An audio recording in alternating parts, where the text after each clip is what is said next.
नमस्कार साथियों, आज मैं आपको राजस्थान हाई कोर्ट पीएनओ भर्ती के 4th ग्रेड सिलेबस की यहाँ पर बात करूंगा। क्लास अच्छी लगे तो सभी साथी चैनल को सब्सक्राइब जरूर कर लेना। देखिए साथियों, Rajasthan high court 4th grade भर्ती सिलेबस की मैं बात करूं, परीक्षा पाठ्यक्रम कार्यालय चपरासी समतुल्य पदों पर चयन प्रतियोगी परीक्षा के माध्यम से सीधी भर्ती द्वारा किया जाएगा, जिसमें लिखित परीक्षा और साक्षरता सम्मिलित है। लिखित परीक्षा और साक्षरता सम्मिलित है, जो कि क्रमशः 85 और 15 अंक की होगी। यानी 85 नंबर का आपका पेपर होगा, 15 नंबर का आपका साक्षरता होगा।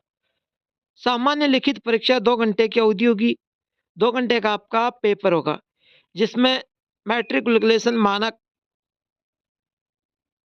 बहुनिक प्रकार के प्रश्न निम्नलिखित विषय में होंगे। देखो, सामान्य हिंदी, अंग्रेजी और राजस्थान की सांस्कृतिक बोलियां। लिखित परीक्षा 85 अंक, प्रत्येक प्रश्न 1 अंक के होंगे, जिनमें सामान्य हिंदी भाषा व राजस्थानी सांस्कृतिक एवं बोलियां क्रमशः 50, 10 एवं 25 प्रश्न हो सकेंगे। गलत उत्तर हेतु कोई नकारात्मक अंक नहीं होगा। लिखित परीक्षा ओएमआर उत्तरक पत्रक के माध्यम से आयोजित की जाएगी।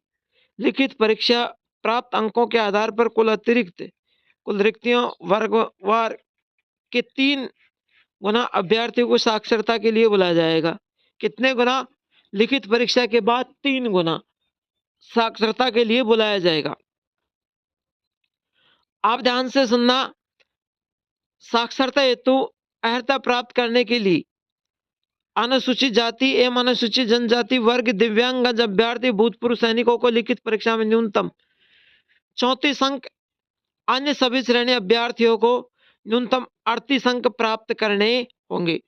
भूतपूर्व सैनिकों की अनुपलब्धता के मामले में 5% की अतिरिक्त सिलसिलेता प्रदान की जाएगी।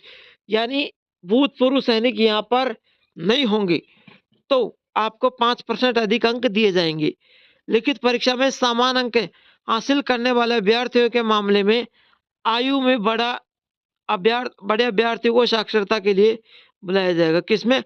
आयु में जो बड़ा अभ्यर्थी होगा उसको यहाँ पर साक्षरता के लिए लिखित परीक्षा में समान अंक हासिल करने वाले अभ्यर्थियों को आयु में बड़े अभ्यर्थियों का बुलाया जाएगा। अब मान लीजिए यहां पर किसी 85 नंबर का पेपर है। अब यदि कोई विद्यार्थी 25 वर्ष का है, सपोज करो, और उसके 70 नंबर आए हैं, और यदि एक विद्यार्थी 30 वर्ष का है, देखिए 70 नंबर आ गए साहब, किसके? रमेश के। अब रमेश 25 वर्ष का है और उधर महेश 30 वर्ष का है, लेकिन दोनों के अंक समान आ रहे हैं 70। तो ऐसी स्थिति में साथियों रमेश को न बुलाकर महेश को बुलाया जाएगा। रमेश को नहीं बुलाया जाएगा, महेश को बुलाया जाएगा, क्योंकि दोनों के अंक समान आ रहे हैं, इसलिए महेश बड़ा है। पहले लिख रखे यहाँ पर अभ्यर्थियों के मामले में आयु में बड़े अभ्यर्थियों को यहाँ पर बुलाया जाएगा।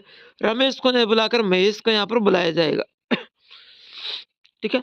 साक्षरता उम्मीदवारों की संग्राम अत्युक्ता को अंक तालिका करने में उद्देश्य से होगा। साक्षरता में उपस्थित नहीं होने पर आशा दिशा में अभ्यर्थियों की नियुक्ति हेतु अनुशंसा नहीं की जा सकेगी।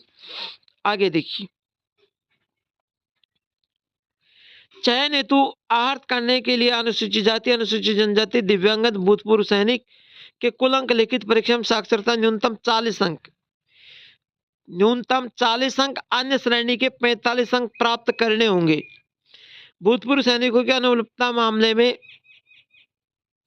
न्यूनतम अंकों में 5% का सिलसिला प्रदान की जाएगी। स्पष्टीकरण, लिखित परीक्षा साक्षरता में समान कुल अंक आने वाले अभ्यर्थियों के मामले में साक्षरता में अधिक अंक लाने वाले अभ्यर्थियों को वरीयता दी जाएगी। अब देखिए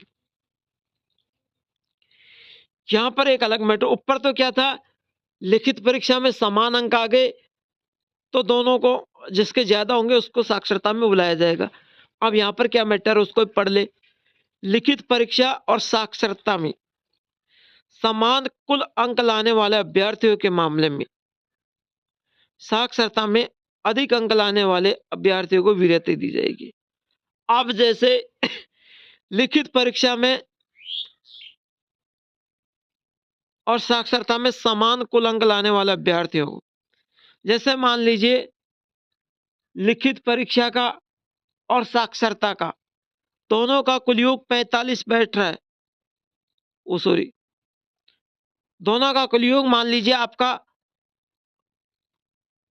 60 बैठ रहा है।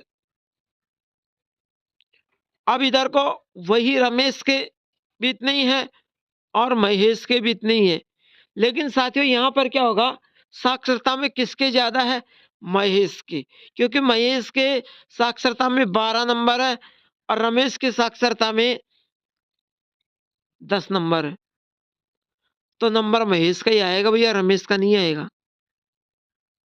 क्लियर।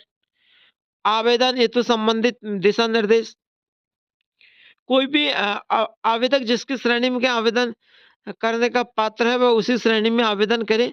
आवेदन पत्र में भरी गई प्रार्थना किसी भी परिवर्तन में नहीं की जाएगी। आवेदक हेतु पूर्व सुनिश्चित कर ले कि विज्ञापन में शर्तें ऑनलाइन आवेदन प्राप्ति, परीक्षा में अंतिम प्रचलन रूप से आवेदन सूचना दी गई होगी। तो ये आवेदन के समय की बातें हैं। अब मैंने आपको जो भी पाठ्यक्रम था, सिलेबस था, वो मैंने आपको बता दिया। आप अपनी एग्जाम में ध्यान देना, बहुत ही अच्छे तरीके से मैंने आपको सिलेबस बताया है। क्लास अच्छी लगे तो लाइक शेयर जरूर करना और सभी साथी चैनल को सब्सक्राइब करना। थैंक यू साथियों।